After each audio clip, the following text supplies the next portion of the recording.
Yes, sir, we are ready. Just setting up the live. In a minute, we are going live. Facebook, we are already live. Right. Check this out, Deepu. Facebook.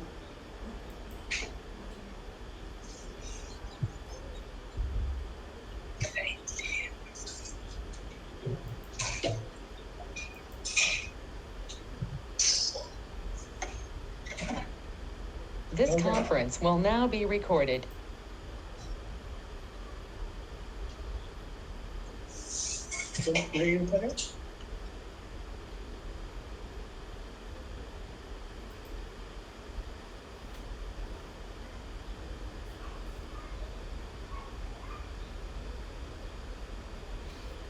We are live to the world, sir.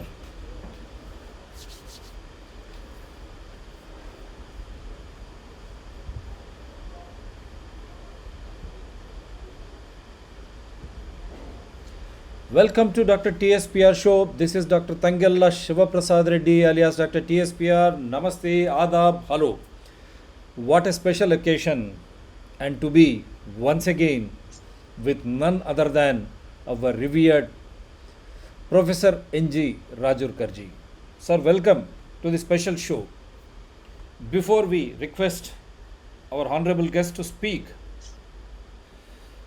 we are celebrating 150 birth anniversary of Mahatma Gandhi, apostle of peace.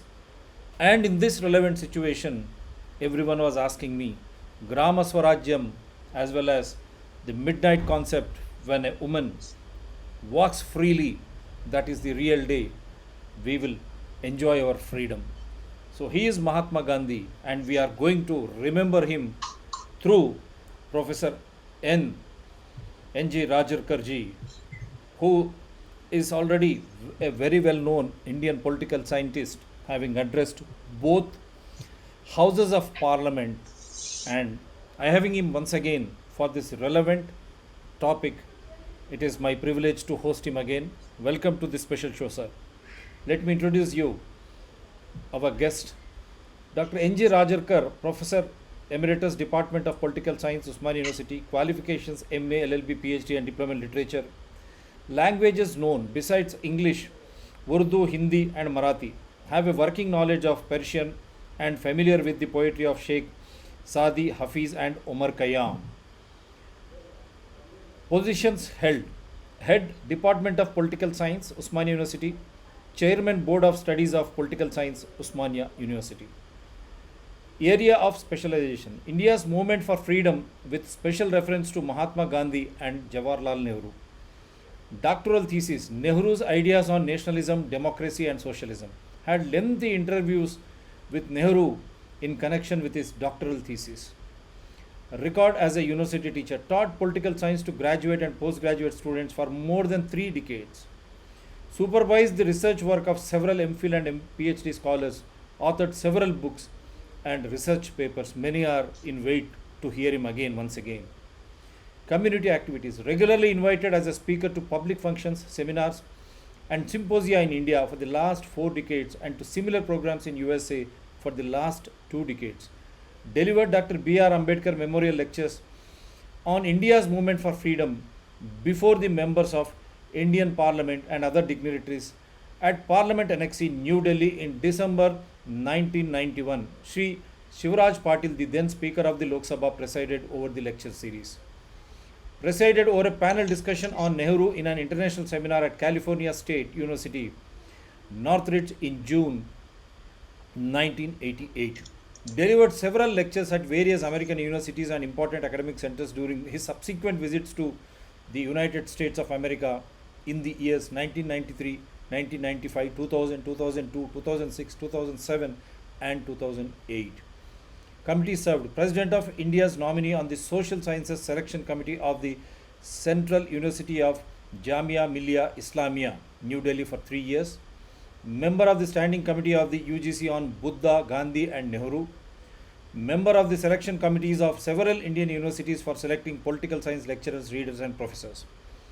Chairman of the committee constituted to choose the Vice Chancellor of the Kota University in Rajasthan 2011.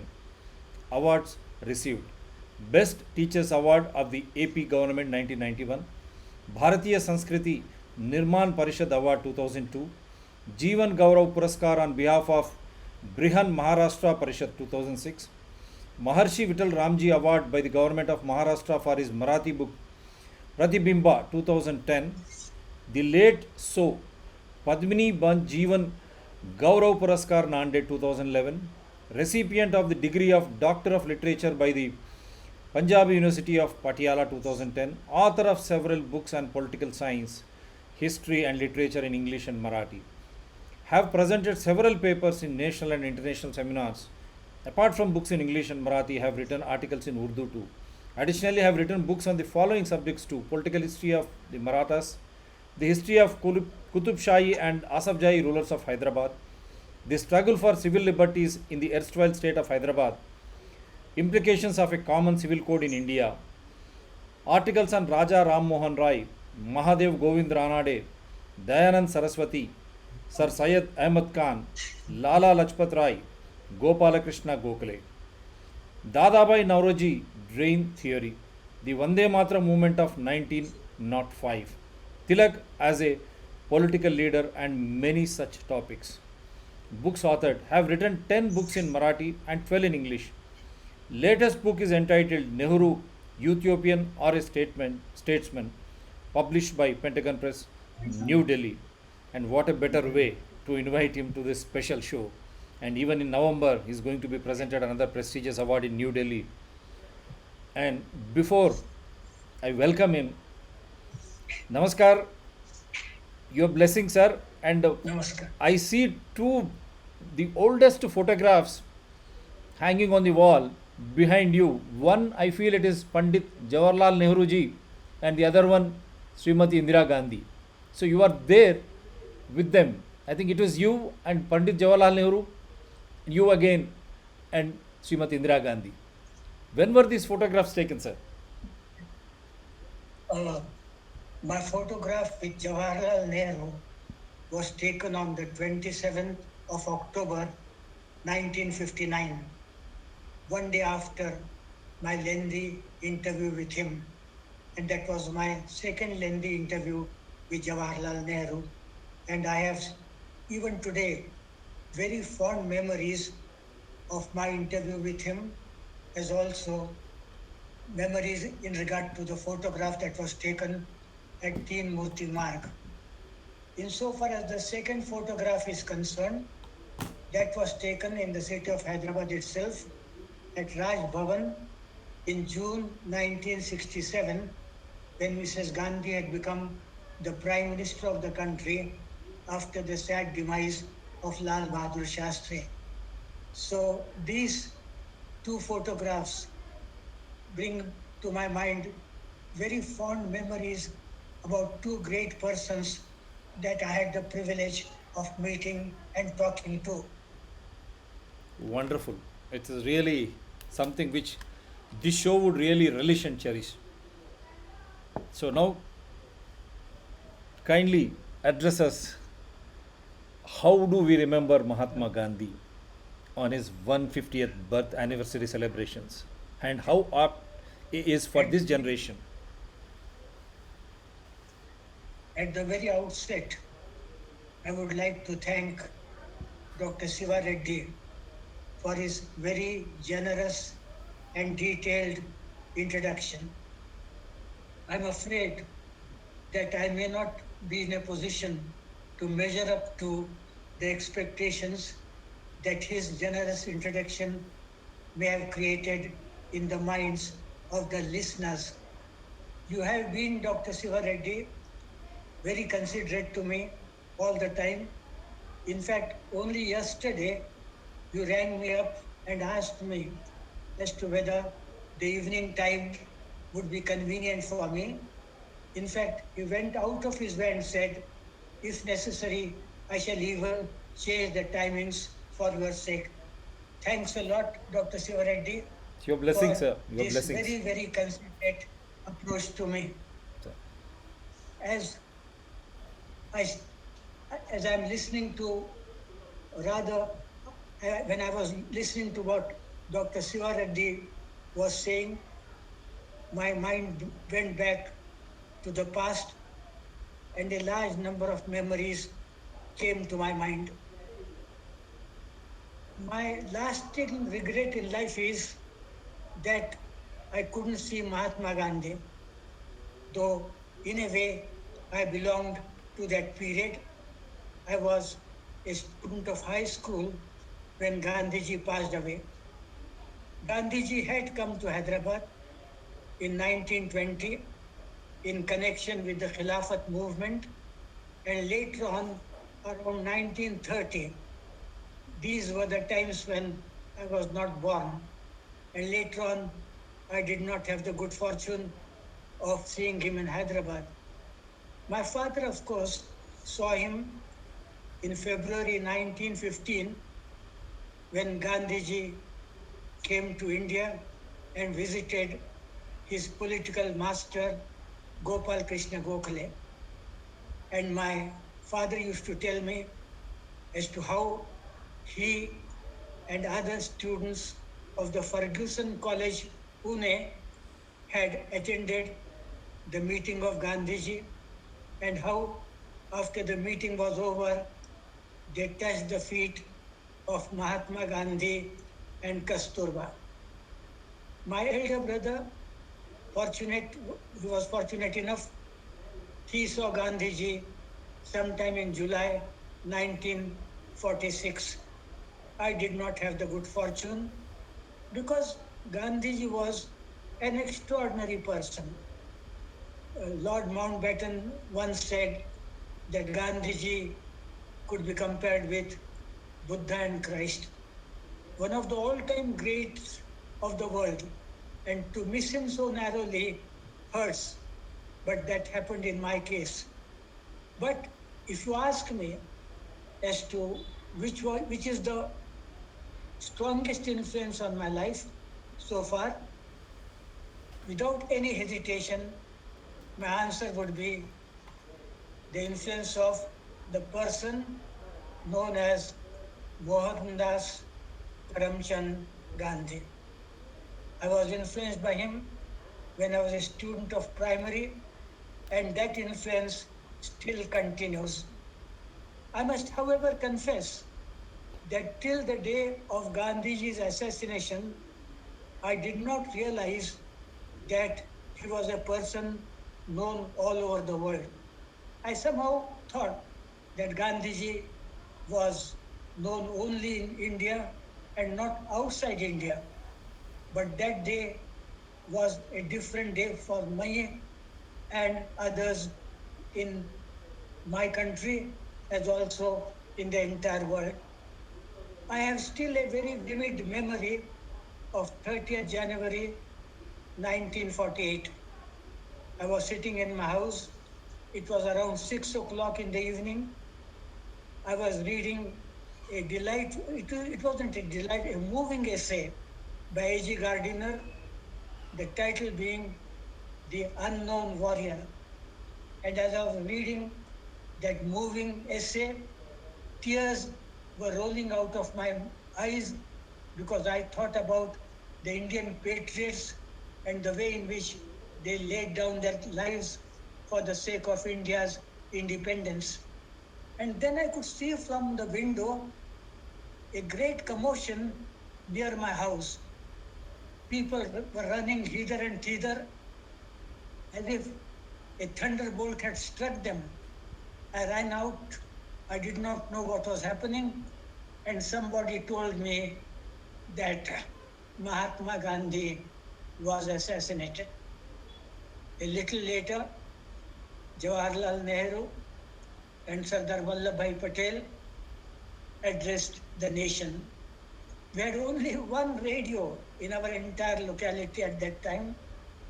We assembled at our neighbor's place and listened to those moving speeches, especially that of Jawaharlal Nehru, which will go down in history as one of the great speeches made by him, entitled The Light Has Gone Out of Our Lives and There Is Darkness Everywhere.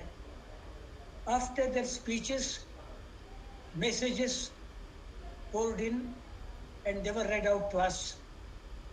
Messages from all parts of the country.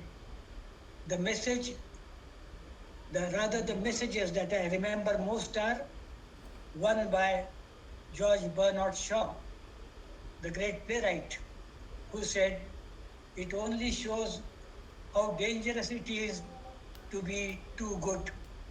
And the second great message was by the great scientist Einstein, who said in his message, "Future generations will scarce believe that a person like this in flesh and blood ever moved on this earth."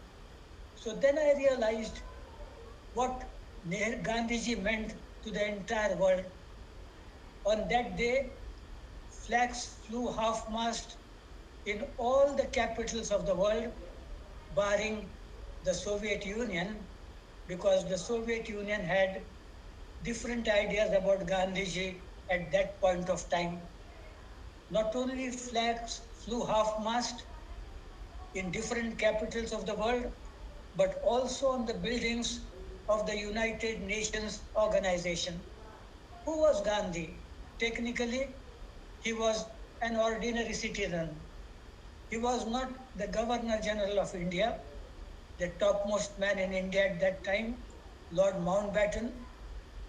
But for this ordinary person, in technical terms, otherwise he was a very, very great person, flags flew half-mast all over the world, and that showed the reverence and the regard that people had for Mohandas Karamchand Gandhi. Right now, there are study circles and statues in all the capitals of the world because the world has taken cognizance of this frail little man. Not only that, but very great persons of the world, Nelson Mandela, Martin Luther King Jr., and several others have become the followers of Mahatma Gandhi. Just imagine a frail little man from India becomes an idol for great people and a pathfinder for many, many others. Now, coming to Gandhiji's uh, writings and Gandhiji's books, what I would like to tell you may surprise some of you. Gandhiji's writings, books or writings, and Gandhiji's study of books was very vast and comprehensive. Somehow people imagine that Gandhiji did not read too many books, but that is not true at all.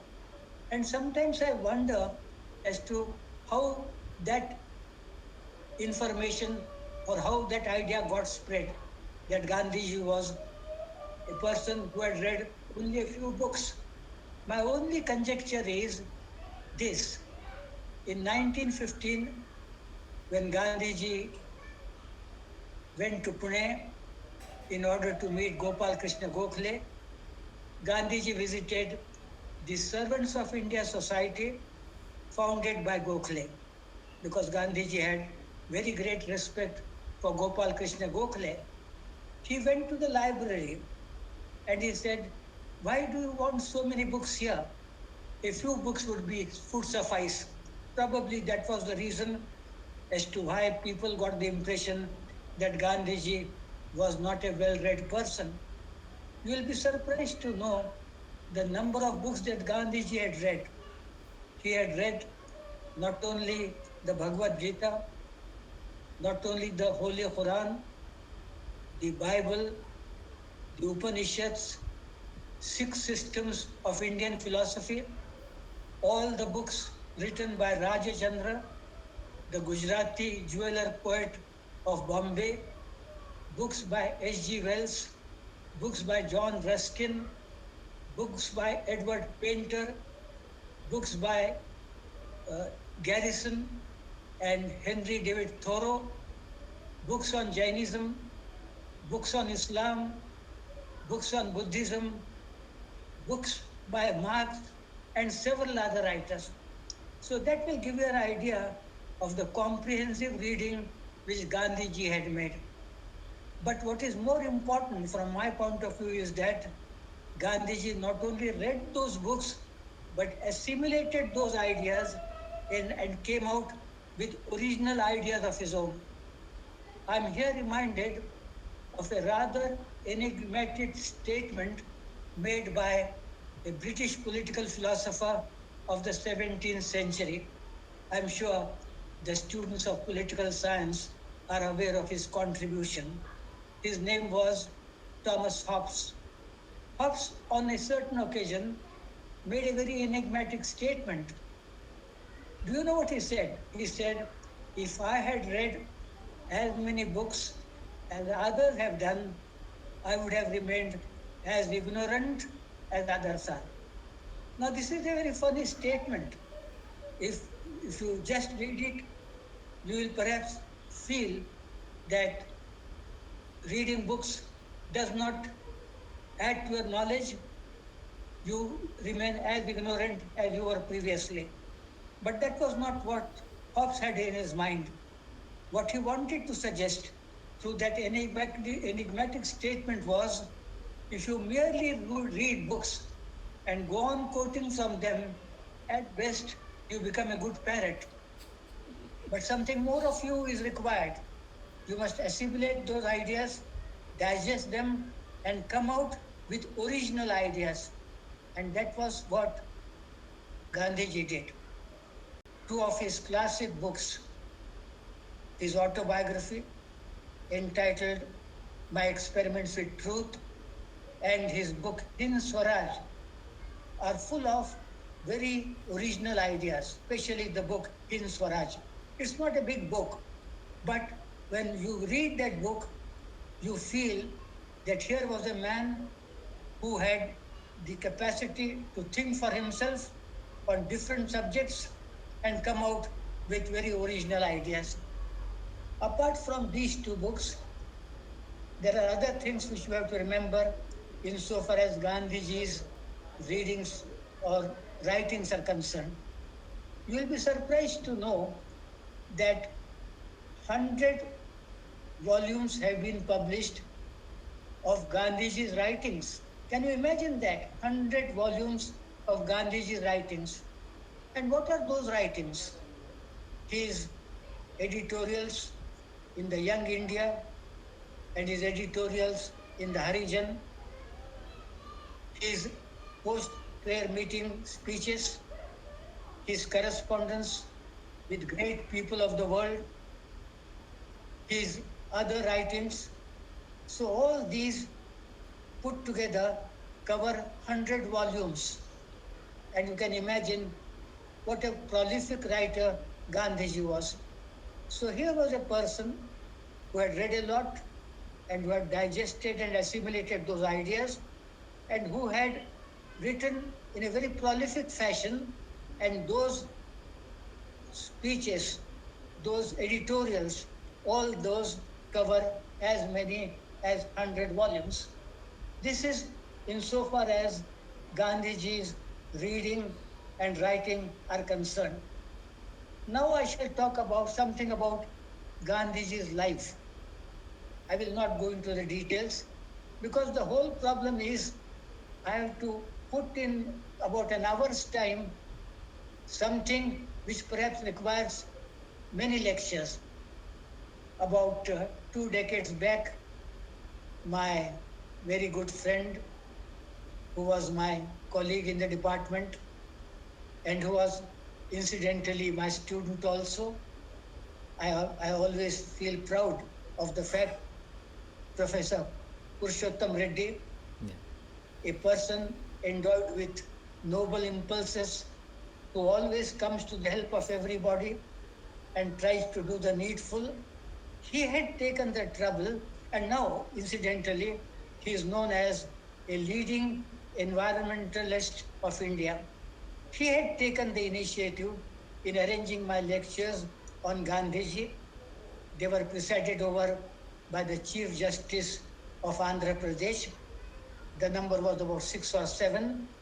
and I had enough time to put across all the ideas that I had about Gandhiji. So, in case I'm not in a position to cover everything, and that is very, very likely, please understand me and don't attribute it to the inadequacy of my knowledge, but rather due to the exigencies of time. So that's the problem. Gandhiji was a multi-dimensional personality, a champion for the cause of India's freedom, who did so much in South Africa, a person who believed in the emancipation of women, of the downtrodden people, of the Harijans and others, a person who made experiments in regard to truth. So when you are talking about a multi-sided person, it becomes very difficult to either omit something or add something. So that is my problem, and I hope you will understand it. There is one thing that I would like to stress at this point of time, and that is Gandhiji was a person who dominated not only the scene of India, but the scene of the entire world. And here was a person who is relevant not only to the present, but to the future also. That should be borne in mind about Gandhiji and whatever he did. I will talk only about two traumatic experiences about his life. Gandhiji was, those who have gone through his autobiography would know and would confirm my view that he was one of the weakest of persons, morally and otherwise, and he doesn't conceal anything from the readers. He talks about his thefts, about going to a place where decent people should not go, but he came back without doing something of which he could have been ashamed in later years. He ate meat, not that there's anything wrong about it, but it was a taboo in his own family, and did so many things.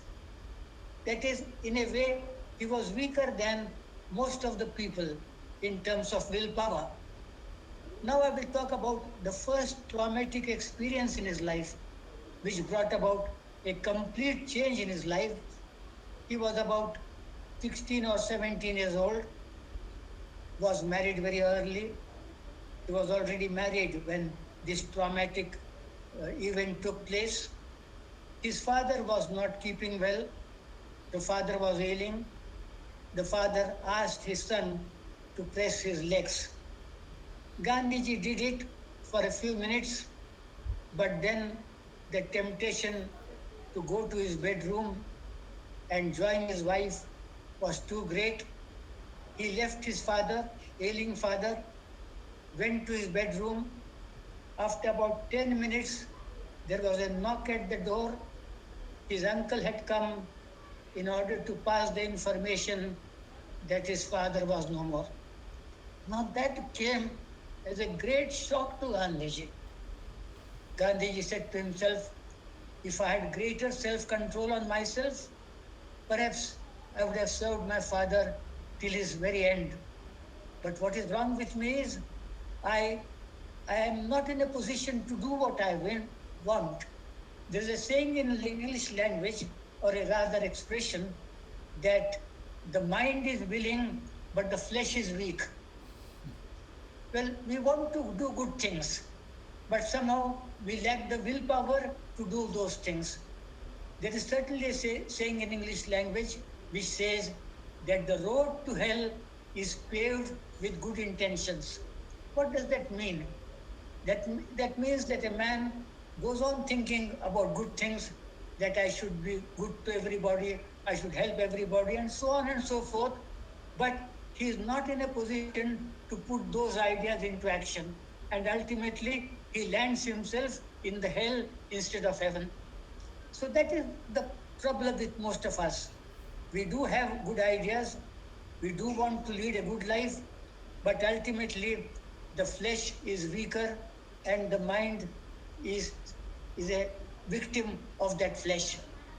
Gandhiji was different. Gandhiji came to the conclusion that I will be able to do something really worthwhile in my life only if I have complete self control, control over my mind, control over my body. And that led to a different Gandhi altogether in days to come. That is the difference between ordinary people like you, like us, and Mahatma Gandhi.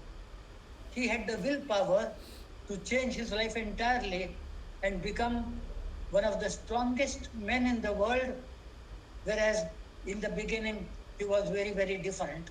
So that is the first traumatic experience which you have to bear in mind while studying Gandhiji and all that he stood for. The second traumatic experience in South Africa. He was about 24 or 25 years old when he went to South Africa and realized as to how the people of Indian origin were treated by the South African government and decided to start an agitation against the government.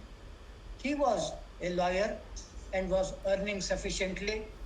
And on a certain day, he was traveling from Durban to Pretoria. His client had bought for him a first class ticket. Now, this is a well known story, but I have to emphasize it in order to put emphasis on the evolution of Gandhiji as a great man. When the train reached uh, the station of Maritzburg, a TC got into the compartment.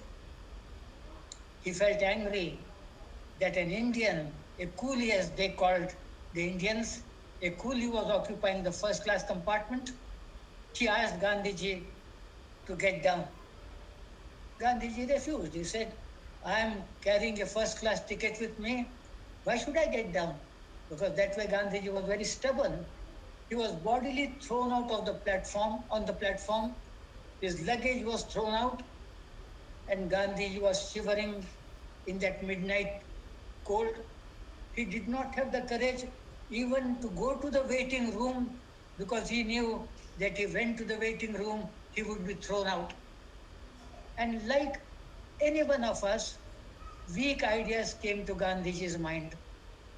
And the foremost weak idea was, why should I stay on here and suffer insults day in and day out? Why shouldn't I get back to India and lead a peaceful life? If Gandhiji had come to that conclusion, the history of the world would have been different. But Gandhiji then said to himself, no, I shall put up a fight against this intolerance, this injustice. Come what may, it's possible that I will be insulted time and again, but I will not quit the battlefield. I shall continue to fight against injustice.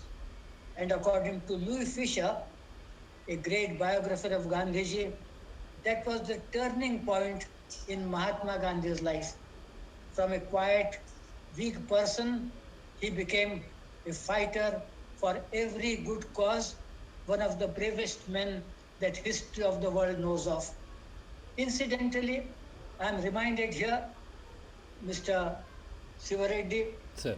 of saying which I had read in Thought for Today, Bombay Times of India column, decades back. And that saying has stuck into my mind. The saying says, the evils in the world are not due to bad people. They are due to the timidity of the good people. We call ourselves good persons, but actually we are timid people. We do not face bad events. We do not put up a fight against bad persons, with the result that bad dominates the good, with the result that villains dominate the good, because basically the people who are known as good are basically timid persons. And that was the difference between you and me and Mahatma Gandhi. He said, I will put up a fight, come what may. It may, it may be very insulting for me. It will affect my peace of mind, but I will do what is right in spite of all these challenges.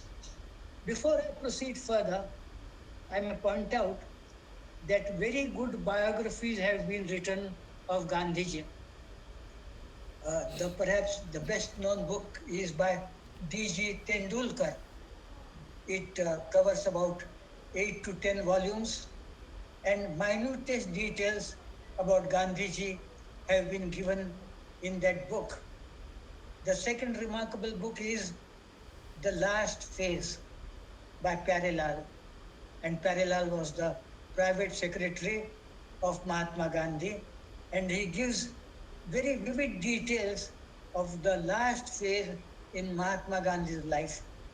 And there is a book by the great American writer, a journalist, Louis Fisher, in 2 volumes about Gandhiji. Then a book by Roma Rolla, the French thinker, and a large number of books by Indians and foreign writers. And I'm told, and I cannot vouch for the authenticity of this statement, that more books have been written on Gandhiji than on any other subject, with the exception of the Holy Bible. So here was a person who read a great deal. Here was a person who wrote a good deal. Here was a person on whom a great deal has been written, and people continue to write about him and try to understand him. So this was Gandhi, and he came to India after his fight against the South African government. Here I would like to state 2 things which are not too well known. Number one, when Gandhiji started the non-violent movement in South Africa, he called it Sadagraha. Later on, he changed it to Satyagraha. That is something which we have to remember.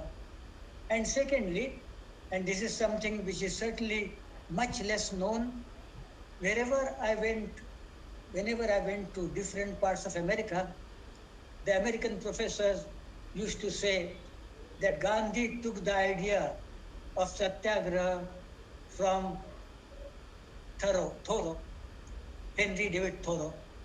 That is not true. Gandhiji himself has gone on record to the effect that Satyagraha in South Africa was well in progress when he read the book of Henry David Thoreau. Henry David Thoreau was certainly a very remarkable person. I had the good fortune of visiting the place near Boston where he lived in a small cottage in a forest. And I still remember how tears rolled out of my eyes, and I stood there for a couple of minutes with folded hands, and my daughter, without realizing it, had taken my photograph, which is one of the valuable treasures of my life. The point that I'm trying to make is, though Henry David Thoreau was a great man, the idea of Satyagraha was not borrowed by Gandhiji from Henry David Thoreau. Now Gandhiji gets back to India. The year 1915, the month January. He stays in Bombay, as it was known then, for a few days, and in the first week of February, he goes to Pune in order to meet his mentor, his guru, Gopal Krishna Gokhale. Before I forget, I would like to mention another thing. When Gandhiji was in South Africa, and please remember, Gandhiji was younger than Gokhale. Gokhale was older than Gandhiji by a few years. And at that point of time, when Gokhale met Gandhiji, Gokhale was a very widely known person in the British Commonwealth.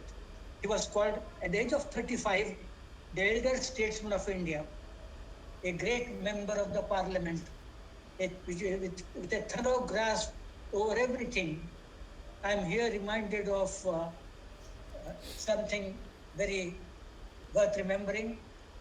The defense minister of the government of India was one Lord Kitchener, and he had presented the defense budget in the central legislature. That was much before independence. And Lord Kitchener sent for Gokhale and said, Mr. Gokhale, will you mind telling me as to what are the aspects of the budget which we are going to criticize tomorrow? Because the trouble with us, Mr. Gokhale, is we cannot answer your criticism. So Gokhale was so thorough about whatever he said, whatever he wrote, a great believer in the ethical way of life, and Gandhiji very understandably considered him as his political guru. One great thing about Gokhale was he never exaggerated things. I'm telling you this in the context of what I'm going to say subsequently. Whenever he had to make a speech, he used to write it down and see to it that not a single exaggerated word was used. Now, this Mr. Gokhale, when he went to South Africa, and when Gandhiji was not known beyond South Africa, and when Gokhale was known all over the British Commonwealth, this is what Gokhale said about Gandhi, a person unknown, barring South Africa. Gokhale said to the South Africans, he addressed the meeting of South Africans, and he said, "Gentlemen, it is one of the privileges of my life that I know Gandhi. And I can say without the slightest hesitation that a purer, braver, and a more exalted spirit has never moved on this earth." Do you know what it means? That the greatest amongst the people that came on the world scene, none was bigger than Gandhi. That Gandhi was as big as the biggest the people that the world knows of. And here was a great tribute by Gokhale about somebody who was younger to Gokhale and about person who was not known beyond South Africa. Anyway, the point is, Gandhiji gets back to India, January 1915, then goes to Pune. I told you as to how my father attended the lecture.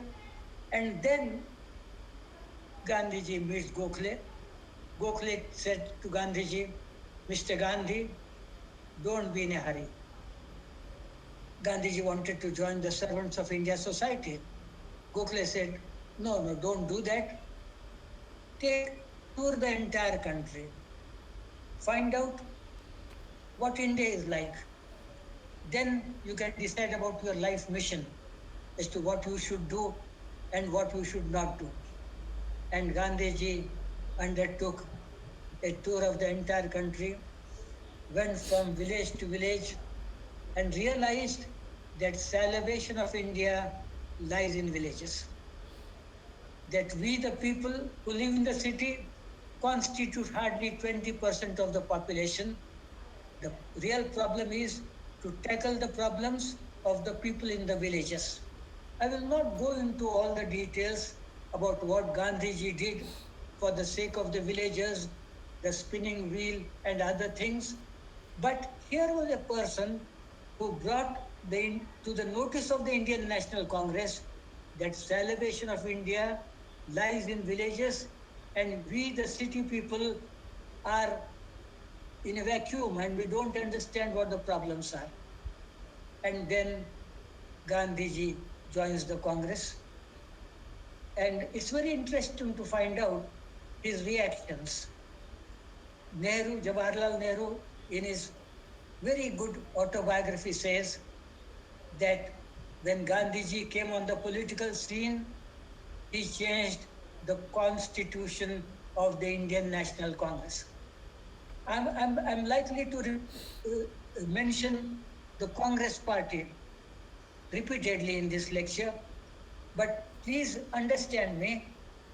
At that time, the Indian National Congress was another name of India's movement for freedom. Now Congress is, of course, one of the many political parties. So whenever I talk about Congress, please bear in mind that I am talking about the Indian national movement.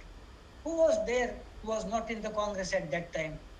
Bal Gangadhar Tilak, Gopal Krishna Gokhale, Lala Lajpat Rai, uh, leaders like Aurobindo, Subhash Chandra Bose, Vallabhbhai Patel, several people, C.R. Das, and a very large number of people were in the Congress.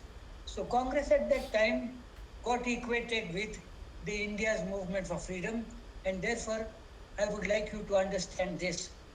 So Gandhiji joined the Congress, and he, as Nehru says, he brought about a basic change in the constitution of the Congress party. The result of which was peasants got into the Congress, industrial workers got into the Congress, and Congress was no longer a party belonging to the elite class associated with the Indian citizen. Now, Congress became a different body altogether. And then this frail man he was essentially a man of action.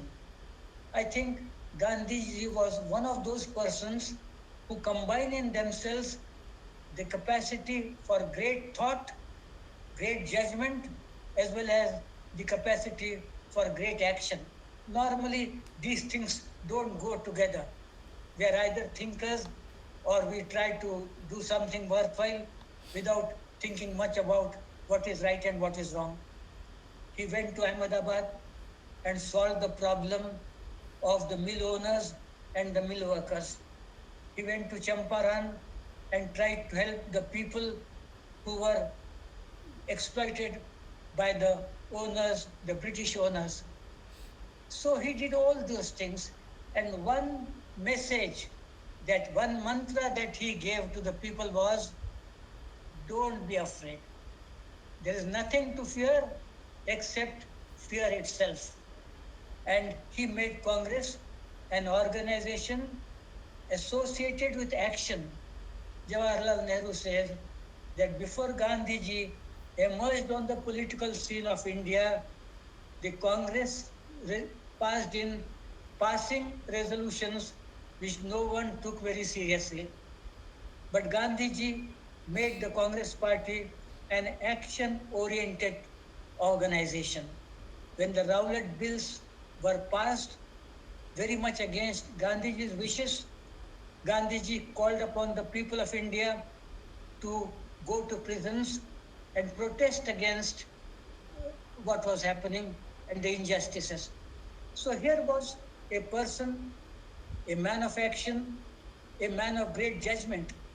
In this connection, I may tell you that before Gandhiji came on the political scene, we had very charismatic leaders, great orators, brilliant speakers who used to hypnotize people through their speeches. C.R. Das was a very great speaker. So was persons like Bal Gangadhar Tilak and Aurobindo. They had the capacity to sway the audiences.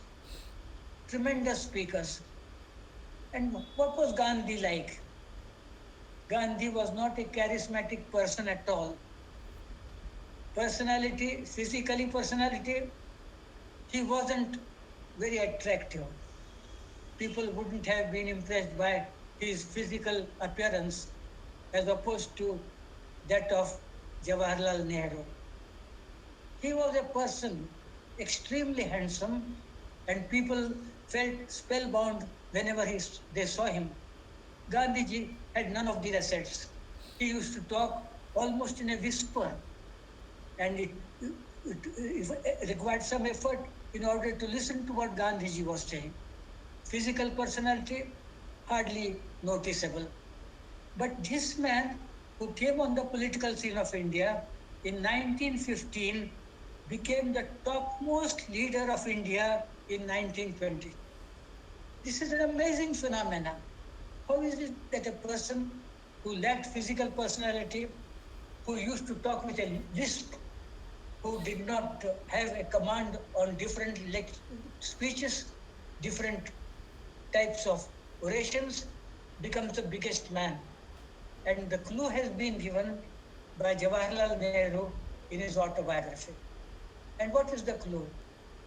The clue is, firstly, Gandhiji was a man of action. Secondly, Gandhiji was a man of great judgment. He knew what was to be done and where. And that's very important. And in this connection, I may mention two anecdotes. Anecdote number one, some of you, those who are cognizant with the Urdu language, must have heard about a great Urdu poet, Josh Maliabadi. He belonged to a very noble family, a zamindar family, a very handsome person with a very attractive physical personality. Josh Maliabadi has written his autobiography in Urdu entitled Yadon Ki Barat. In that autobiography, Josh Maliabadi says that I first met Gandhi or saw Gandhi for the first time in the year 1918 when the Congress session took place at Ahmedabad. And Josh says that I was terribly disappointed. I said to myself, this unattractive man to lead the entire country. Couldn't we think of somebody better? And then he says, he confesses in a very noble way, he says, after about a half hour, I went into Gandhi's tent and was with him for a half hour, along with Maulana Abul Kalam Azad. And Josh says, and he very nobly admits the fact, when I came out of Gandhi's tent, after a half hour, I said to myself, India just cannot have a better leader. Now that was the impression that Gandhi created on the people. People who came near him realized that he was a person with a very sound judgment which others lacked. Another example, which I'm very fond of giving, in 1920, Mahatma Gandhi started the non-cooperation movement on the question of Khilafat. And the session took place at Nagpur 1920. And Gandhiji had decided to move a resolution suggesting that a non-cooperation movement should be started. C.R. Das, a great leader from Bengal, the guru of Netaji Subhash Chandra Bose, a brilliant orator, a brilliant lawyer. He was in Bengal, was Pandit Motilal Nehru was in UP. Both of them extremely brilliant and very good lawyers, very confident of himself. C.R. Das decided to oppose the resolution which Gandhiji was to move about 2 days later. C.R. Das carried with him a contingent of young revolutionary Bengalis. And he told those young people, look here, after I reach Nagpur, I am going to oppose Gandhi's resolution and you people should support me.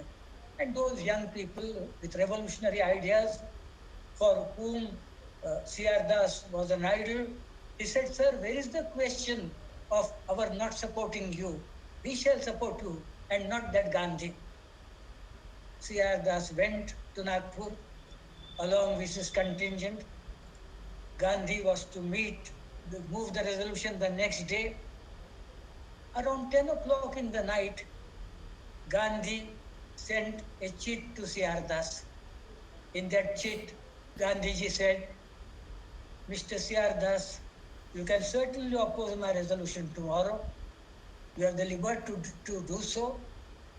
But would you mind meeting me and spending about 10 minutes with me? C.R. Das, a person with a razor sharp mind, a brilliant lawyer, extremely confident of himself, he got into Gandhi's tent almost like a tiger. And after 10 minutes talk with Gandhi, he thumbed his fist on the table and said, "Damn it, Gandhi, you are always right and you are always wrong." He went out of the tent like a lamb, no longer a tiger or lion, went to the place where the delegates from Bengal were staying and said, "I am not going to oppose Gandhi tomorrow. Let us support Gandhi's resolution." Now that shows that Gandhi had judgment. He knew what to do. Jawaharlal Nehru says that when I first saw Gandhi, and that was in 1916, before the Lucknow Congress, he says, I and other young people were not impressed by him. We thought that he was distant, different, and unpolitical. This man will not survive in politics. We require different type of people. And Gandhi did not impress Jawaharlal Nehru, who became Gandhi's biggest disciple. So this, but Nehru says, I changed my mind when I went with Gandhiji to Punjab after the Jallianwala Bagh massacre. Gandhiji used to come out with certain suggestions. And we always thought that what is it that this old man is saying? All this is wrong. His judgment is not the right type of judgment. But later on, we realized that Gandhi had the shrewd understanding of what was to be done at a certain point of time. So Gandhi became the biggest leader of India after Bal Gangadhar Tilak. And you know, it's not easy to carry people with you. You cannot carry about 5 or 10 persons with you, with all your intellectuality. But here was a person who carried masses and masses with him during his 30 years of political career, whether it is the non-cooperation movement of 1920, or the salt satyagraha of 1931, or the individual satyagraha of 1940, or the Quit India movement. Thousands and thousands of people went to jails, and they did something which very few people would do. Please remember, I will just give an example. M.N. Roy, some of you must have heard about him, the radical humanist, a person who had worked with Lenin. He was a communist leader. Even Nehru had admiration for his intellectual capacity. M.N. Roy, with all his intellectuality, and I have great respect for M.N. Roy, could not carry with him a handful of people. So ultimately, the leader should have the capacity to take the people with him. And Gandhi had the capacity of taking thousands and thousands of people, and they all went to jails, suffered insults, suffered humiliation, were badly injured. In 1930, during the salt satyagraha, the British soldiers trampled over the satyagrahis. Some of them died, some of them were seriously injured. And even at that time, not a single person reacted in a violent way. All the time they said, Mahatma Gandhi ki jai. Now, this is not something very simple. You require a very remarkable person to carry the people with you. And I will mention just 2 anecdotes about that. Anecdote number one, Hikmat Bayur, the ambassador of Turkey to Afghanistan, visited India in 1930 when Gandhiji's salt satyagraha was in progress. Hikmat Bayur, the ambassador, was invited to a tea party by a certain jail superintendent, and the tea party took place outside the jail premises. It was twilight hour, sunset time, and the Indian prisoners at that time, in the morning as well as in the evening, at sunrise as well as at sunset, used to raise slogans. What were the slogans like? Bharat Mata ki jai, Mahatma Gandhi ki jai, Inqilab Zindabad. So the inmates were raising these slogans, and the curiosity of the ambassador of from Turkey to Afghanistan was roused. he asked the jail superintendent, Mr. Jail Superintendent, how many people are in jails today? Maybe the jailer gave a certain number, and the jailer suggested that the number is much bigger than what it was in 1920 when Gandhiji started the Khilafat movement. Then the second question of the ambassador was, Mr. Jail Superintendent, how many people would be in jails 10 years later when Gandhiji might start yet another movement? Before the jail superintendent could answer that question, one of the invitees to the party addressed the ambassador, Turkish ambassador, and said, Mr. Ambassador, sir, in 1940, even the jail superintendent would be in the jail. That was how the movement was spreading. With all credit to the Royal Indian Navy Army mutiny of 1946, with all my admiration for Subhash Chandra Bose and the way in which he went ahead with the Indian National Army, may I very humbly point out that it was Gandhi who had spread the idea of Swaraj, and that everybody had become patriotic by the time all these things happened. Do you know that in 1942, when the Quit India movement was in progress, the ICS people, Indian civil service officers, who were supposed to be very, very loyal to the British authority, they gave refuge to the Indian nationalists who had gone underground. Refuge to Jayaprakash Narayan, Ram Manohar Lohia, Aruna Asaf Ali, Achyut Patwardhan, and others. So that meant that the pillars of the British higher structure were trembling, and that was because the manner in which Gandhiji had reached the masses. The second anecdote about that period, 1930, the Pathans of frontier province are not known for their belief in non-violence. They are belligerent people, and it is said about the Pathans, brave people, it is said about the Pathans that they love their gun more than their brother. So these people came under the influence of Gandhiji because of Khan Abdul Ghaffar Khan, the frontier Gandhi. And they became believers in non-violence. Basically, people who were very belligerent. In 1930, a procession was taken out by the Pathans in the city of Peshawar. And the British officer started shooting these people. And do you know what the Pathans did? Brave people, they did not run away.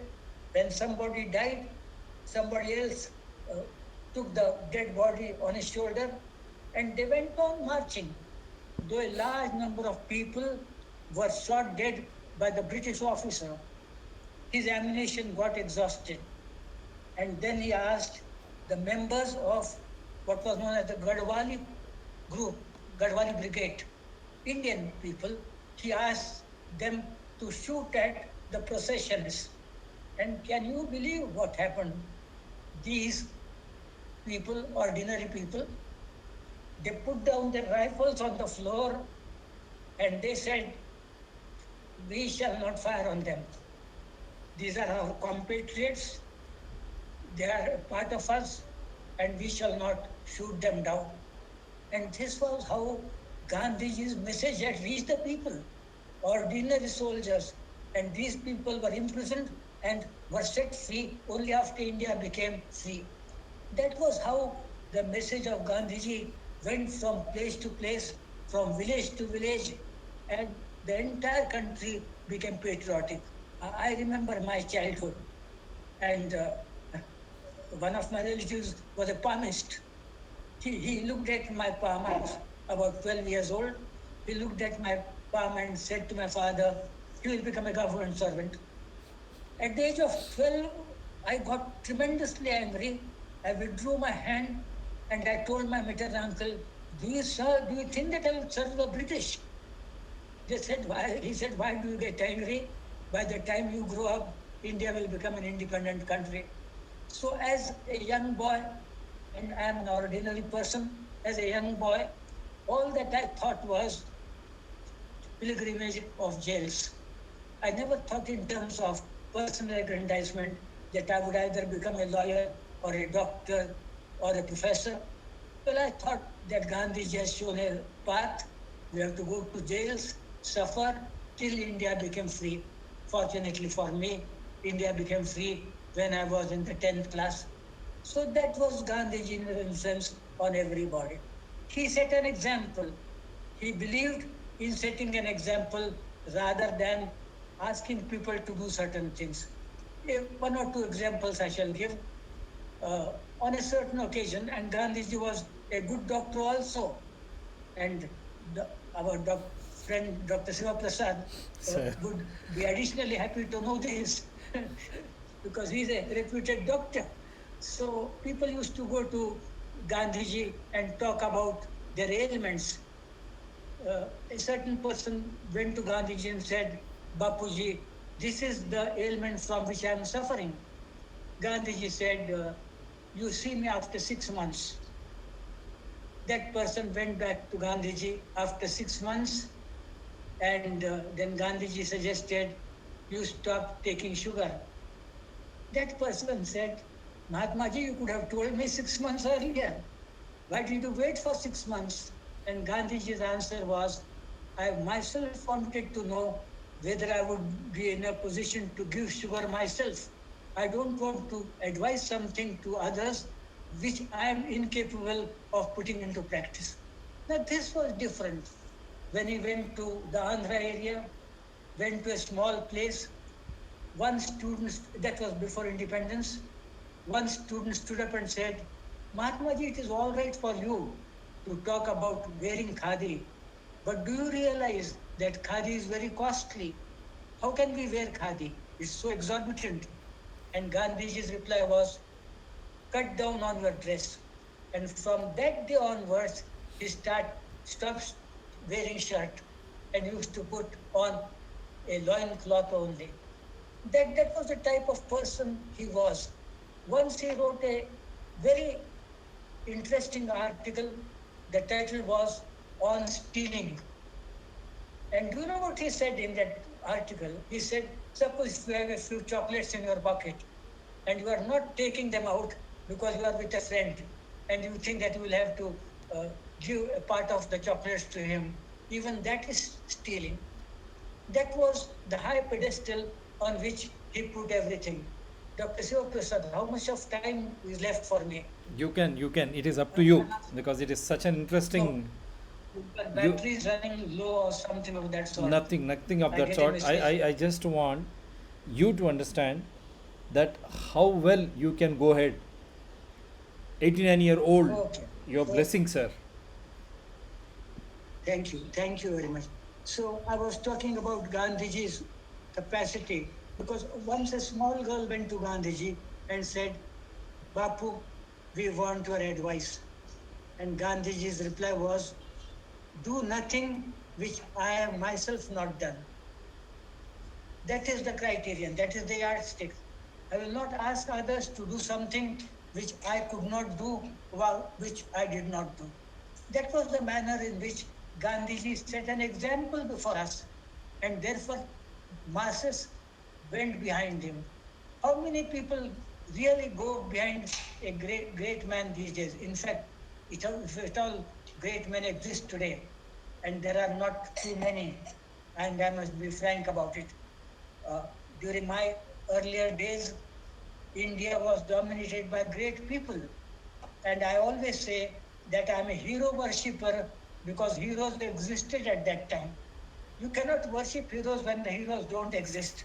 Times have changed, and only this morning, Dr. Siva Prasad was talking to me on phone and telling me how things have changed for the worse. So this was Gandhiji. I will just make one important point before I conclude, and that is Gandhiji's novel approach and his insistence on the purity of means. You see, the whole trouble is for us, the end is important. The means are not important. I must get what I want. It doesn't matter if I kill another person or if I bribe another person. Ultimately, the object matters, the end matters. But Gandhiji said, not only the end is important, but the means are also equally important. And he put that in practice. He gave two very good examples.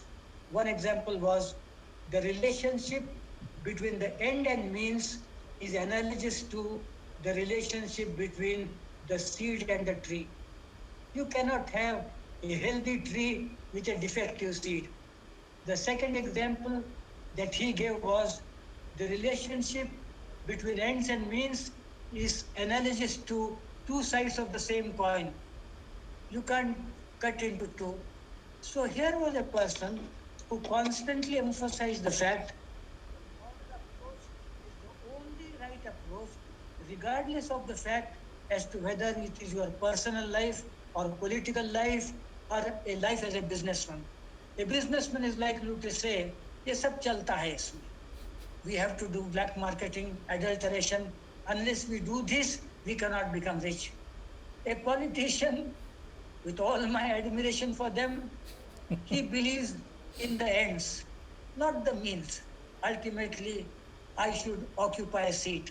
What does it matter what methods I employ in order to reach that position? And what are the methods that they employ? It is not for me to say. You are enlightened enough to understand this. So Gandhiji emphasized the fact that the means are very important. In other words, he was not prepared to separate morality from other domains of activity. Even in politics, he said, no, one should be truthful, one should be honest. I will give just one example. Gandhiji uh, started the Khilafat movement, and a delegation on behalf of Khilafat party was to meet the viceroy. And at that time, the practice was the memorandum that you wanted to give to the viceroy was sent to the viceroy a fortnight earlier or so that the viceroy may study the memorandum and then react to it. Gandhiji was not in Delhi. The other members of the Khilafat party prepared a strongly worded memorandum full of threats to the British. This is what we shall do and this is not what we shall not do. When Gandhiji reached Delhi and saw the memorandum, he was greatly disappointed. He said, no, this is not fair to the viceroy. Let us put forward our minimum demands and let us stick to them. But to use such verbose language and give threats is unethical and we should not do it. Then he said to the other members of the Khilafat committee, all right, you can't change the memorandum now. I shall add about 2 paragraphs to the memorandum and send them to the viceroy. In those 2 paragraphs, very carefully worded, Gandhiji said, Your Excellency, the memorandum is not very fair to you. It doesn't very clearly state as to what we want and what we expect from you. So these are the 2 paragraphs that I am adding in which we are stating our minimum demands. And the viceroy's reaction was very unexpected. He said, no, Mr. Gandhi, the earlier memorandum was all right. I'm not going to consider these 2 paragraphs. So here was Gandhi who made things difficult for the viceroy while sticking to the ethical principles. His suggestions were morally based and yet politically the right suggestions. So that was how Gandhiji used to function. When he was in South Africa, he said to his lifelong friend, Mr. Pollock, he said, look here, Pollock, I know many people in the domain of politics, in the domain of religion, who are politicians at heart. But I am essentially a man of religion, and yet I am in the domain of politics because my religious duty demands my participation in politics. There are 1 or 2 things which I must say, otherwise the things will not get complete.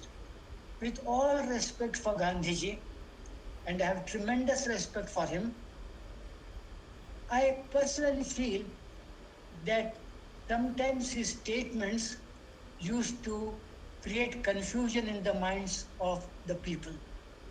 The problem was there were several Gandhis within Gandhi, and one did not know which Gandhi was speaking at a particular point of time. Sometimes Gandhi wrote an article in the Harijan, and probably at that time he had mentally transplanted himself to a period 2000 later, and he would say that there should not be arms, there should not be any policemen, and all that. On a certain occasion, the people belonging to a certain European country sought Gandhiji's advice during the period of the Second World War. And Gandhiji said, let, let everybody die. Let them kill as many people as want. And after some time, they will get tired and keep quiet. Now, with all respect for Gandhiji, this is something which you cannot put into practice. So, when Gandhiji used to say such things, what you have to remember is some other Gandhi was speaking at that point of time. Same great man, but transplanting himself to some other period. With the result that many people got a little confused about what was right and what was wrong.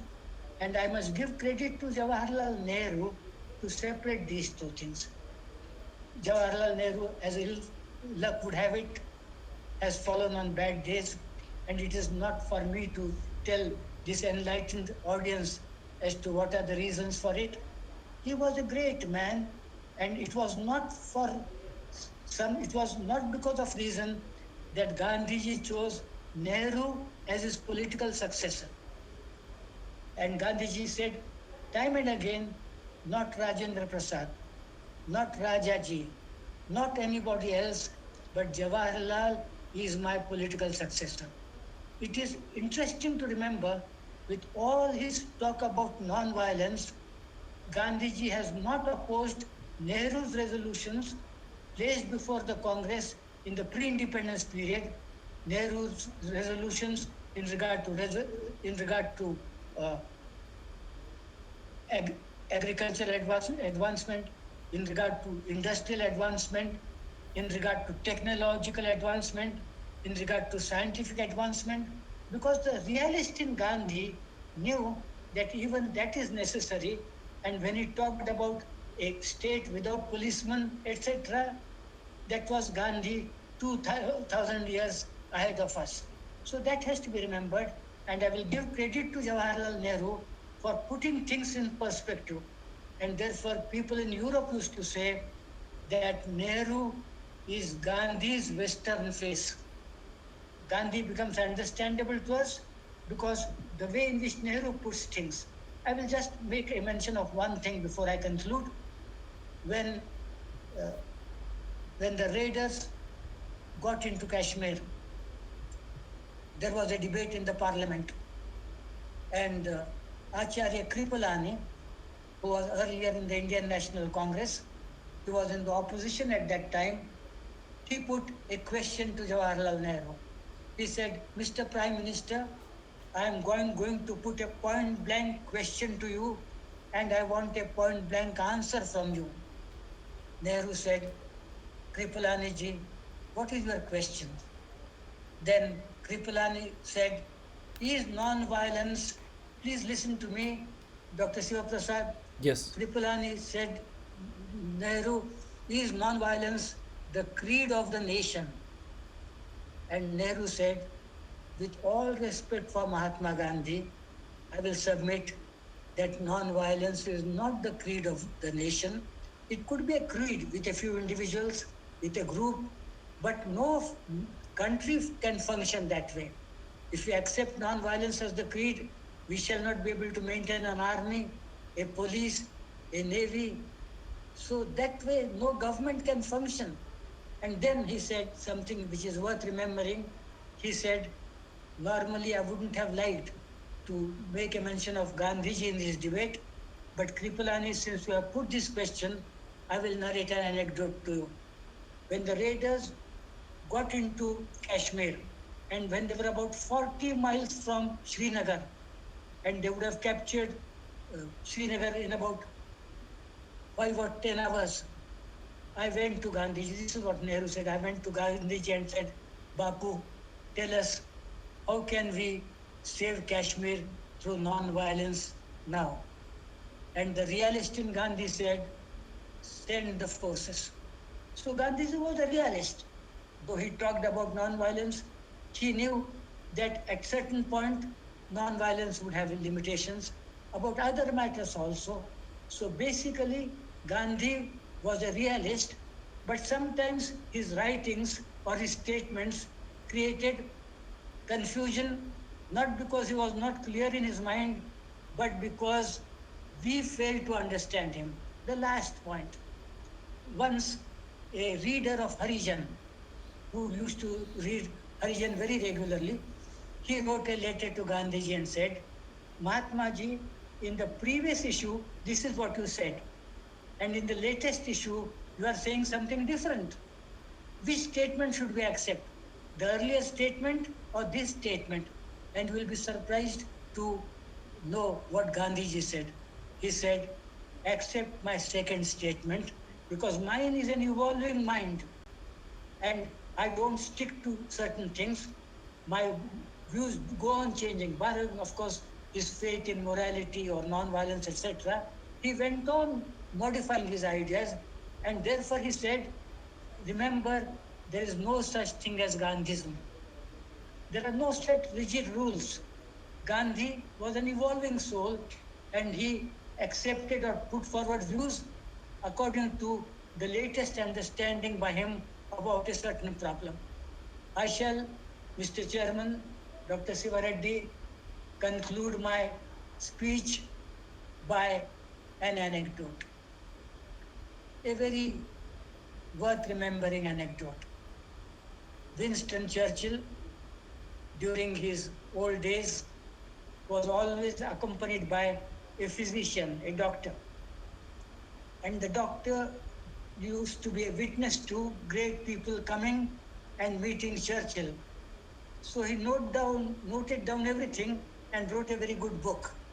In that book, the doctor says, on a certain occasion, Field Marshal Smuts, who was the Governor General of South Africa when Gandhiji had started the movement against racial segregation, that is politically, Smuts was totally opposed to Gandhi.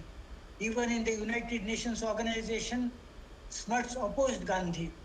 So Smuts had gone to see Winston Churchill, and when they were talking,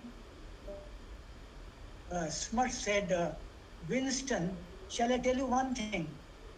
Churchill, the belligerent man, he said, what is it that you want to tell me? Smuts said, Winston, let me tell you one thing.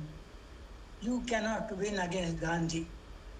Churchill, the proud imperialist, who had referred to Gandhi as that half-naked fakir when Gandhiji had gone to see the viceroy, a person who stated in 1940 in the parliament session in England, in the House of Commons, a certain member of the Labour Party, and Labour Party was by and large sympathetic to the cause of India's freedom.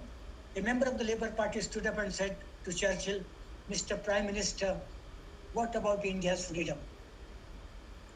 And the proud imperialist that Churchill was, in a very belligerent fashion, he said, I have not become the first minister. First minister is the Prime Minister in England. I have not become the first Prime Minister of His Majesty's government in order to preside over the liquidation of the British Empire. God willing, the sun will never set on the British Empire.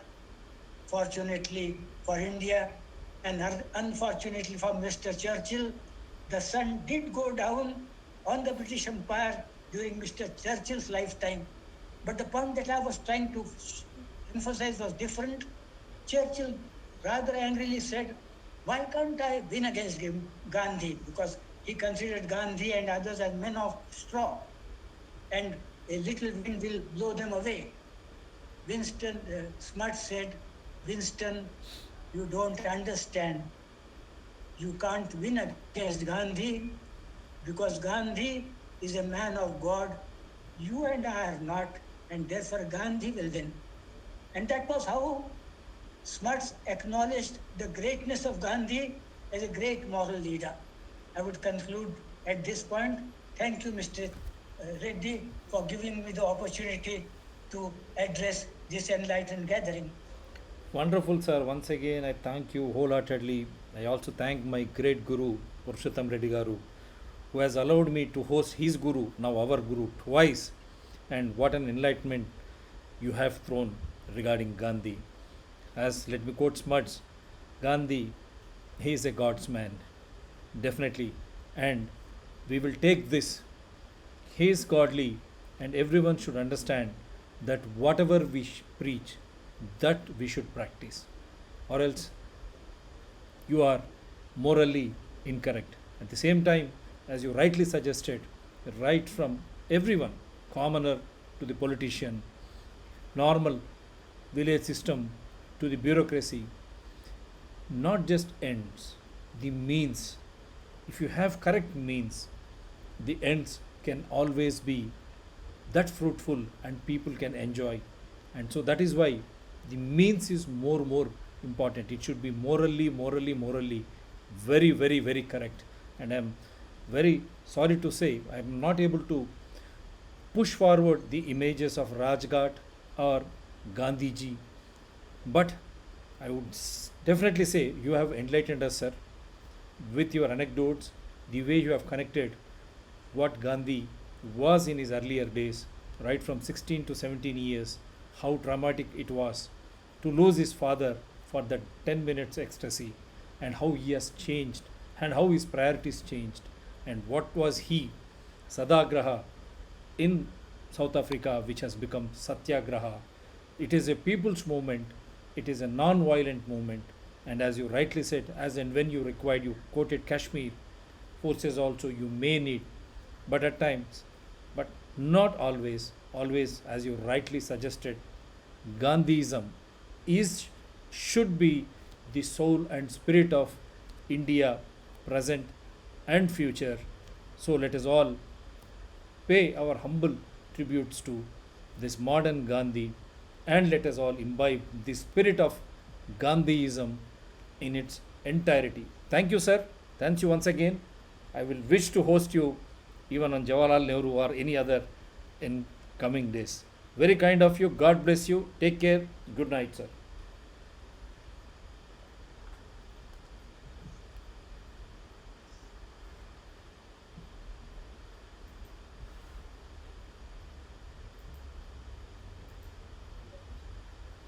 This conference is no longer being recorded.